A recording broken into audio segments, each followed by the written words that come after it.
இங்கே பாரு மாங்காய் பூத்து கிடக்கிறது. இங்கே பாத்தியா மாங்காய் சும்மா பூத்து கிடக்குது. காய் போட்டு கிடக்கு காய். இங்கே பாரு இதில் எல்லாம் மாங்காய் நின்றுது, எல்லாம் ஒடிச்சு தள்ளி இருக்கு. இங்கே பாரு இதெல்லாம் மாங்காய் வந்து ஒடிச்செடுத்தது தள்ளி இருக்கு. இதில் எல்லாம் மாங்காய் பறிச்சது பாத்தியா, இதில் எல்லாம் மாங்காய் பறிச்சது. மாங்காய் வரைஞ்சனைக்கு இதே பேர் ரெண்டாயிரம் இருக்குல்ல, இந்த மாதிரி வந்து கொத்து போட்டு நிற்கணும். என்ன நிற்கிது பார்த்தியா, ஐலண்டு வேற ஒரு இது வந்து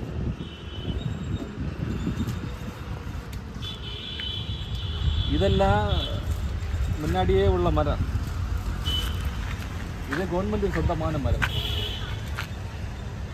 DWDயில் இருக்குது இந்த மரங்கள் எல்லாம். யாருக்கு வேணுமெങ്കിലും ஆசை ஒரு மாங்காய் பறித்து சாப்பிடலாம். யாராவது குத்தகைக்கு எடுத்திருந்தால் மாத்திரம்தான் நம்ம இதுலேருந்து மாங்காய் பறித்து சாப்பிட முடியாது. இருந்தாலும் நாங்கள் அதெல்லாம் பார்க்க மாட்டோம். குத்தகைக்கு எடுத்திருந்தாலும் வந்து ஓடி வந்து கம்பு போட்டு அடித்து 2 மாங்காய் பறித்து உப்பு வச்சு தின்னிடுவோம். இன்னைக்கு உப்பு இல்லை அதனால பயங்கர புளிப்பு.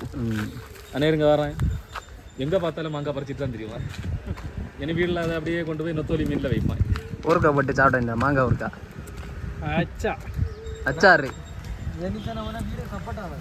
ഈ മാങ്ങയിൽ തന്നെ ഇവൻ്റെ വീട്ടിൽ കൊണ്ടുപോയി അച്ചാറിടും. ഈ മാങ്ങായെ കൊണ്ടുപോയി ഈ ചെറുക്കൻ്റെ വീട്ടിൽ അച്ചാറിടും. കേട്ടോ, ചിരിക്കുന്ന കണ്ടോ, അവൻ്റെ ചിരിപ്പ് കണ്ടോ.